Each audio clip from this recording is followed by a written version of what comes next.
پارێزراو ئەبێ. طبعا ئێمە شتێک هەیە لەبەر ئەوەی کافر زۆر کاری لەسەر ئێمە کردو لە ڕاستیە ئێمەی ئومەت ترسێکمان هەیە. ئێمە مەلا بەتابەتی زۆر ئەترسین لەوەی کە خەڵک بەرەو فەساد بڕوە فکرێکی تازەیە ئەی هاوار تووشی موشکیلەمان نەکە زۆر ئەم خاڵانە لێکە دەینەوە وا هەست دەکەین کە ئومەت هەمووی ئەفەوتێ لە کتوپڕێکە ئەگەر فکرێ بێ.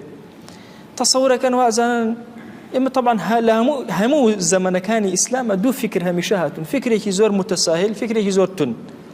ئەم وەسەطە ئیسلام هەرماوەتەوە، هەردووکیانی لە گۆڕناوە بە درێژای مێژوو ئەوە بخوێننەوە. ملیۆنەها فکر ملیارەها فکر لە ئومەتا دروست بوون، کەسیش ڕێگری لە کەس نەکردووە. بۆیە کتێبی مەقالات الئیسلامین ئیمامی ئەشعەری خوێنیتەوە سەر سوڕ ئەمێنێ. یعنی ئێستا ئێمە هەر ئەڵێن شیعە ملیۆنێ فێرەق و بەشی هەیە، هەر سەر سوڕ ئەمێنێ. يعني چۆن ئێستا مەسەن ئەڵێ سەلەفیەت 100 نەوعی هەیە، ئەڵێ سۆفیەت ملیۆنێ نەوعی هەیە. باشە بە هەمان شێواز ئەنواع فکر لە بنەوە هەیە، هیچیش لەوانە ڕۆژێک لە ڕۆژان یەک خەلیفە نەبوو مەنعیان کە.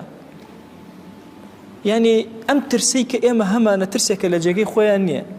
بڕواکەن بەیانی هەرچی فکرە بێتە سەر فێسبوک و تەلەڤیزیۆن و دنیا و هەر هەمووی بێت بەخوا ئیسلامە وەکو خۆی ئەمێنێتەوە، بەخوا ملیۆنێ حیزب دروست بێ ئیسلام هەر وەکو خۆی ئەمێنێتەوە، بەخوا ئەم هێزی مزگەوتە 1400 ساڵە کاری خۆیەکە، بەخوا هەر کاری خۆیەکە، هێزی منبەر هەر کاری خۆیەکە. ئەمە دین ئەمە خوا خاوەنێت. إنا نحن نزلنا الذكر وإنا له لحافظون. خوا خوي إيبارزه ڕۆژێکی ئەڵێ حۆر العین نیە، یەکێک ئەڵێ لەدانی ژن نیە، یەکێک ئەڵێ کاکە لە ئیسلامەوە، یەکی ئەڵێ بڕوان بە حەدیث نیە، یەکی ئەڵێ گوێمە دەرێ دەبا بڵێ دەبا هەتا ئەتوانێت دەهۆڵی خۆی بکوتێ. ئازادی فکری هەیە لە ئومەتی ئیسلامیە، وەڵڵاهی دەوڵەتی موسڵمان نایشە بێ ئازادە.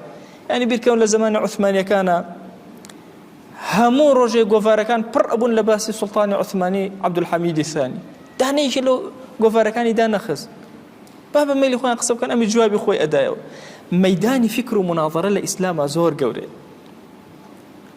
اینجا مەسەلەی متەشەدیدی لە دینە هیچ خەمت نەبێ کێ چی ئەڵێ حەزەکەی کەسێ بێ هەموو عالەمی پێ کافر بێ بەس خۆی نەبێ، خۆی پێ نەبی وەلی بێت، چ مشکلەیە؟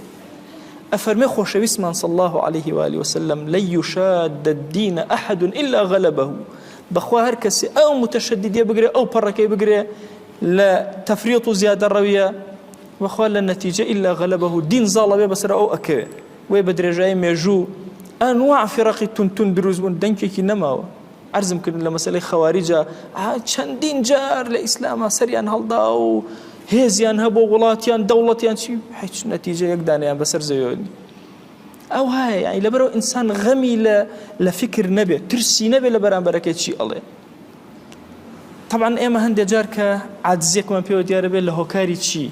لە هۆکاری ئەوەی لە ئیسلامە یەک خاڵ هەیە، یەک خاڵ. ئەو خاڵە ڕەچاو کرا کێ هەرچی ئەڵێ با بڵێ بێ خەم بن، ئەوش بریتێ لە ئەدەب، بەس ئەدەب. لە ئیسلامە یەک سفەتی تر نییە ئێمە لەسەر ئەو کەسانەی باسکەن کەوا فکریان ئەجوڵێت چی ئەڵێن با بڵێن لەسەر دین، بەڵام ئەدەبیان هەبێ. خۆ ئێمە لە مولحیدە تووڕ نابین کە مولحیدە حتا بەیانی با مولحید بێ.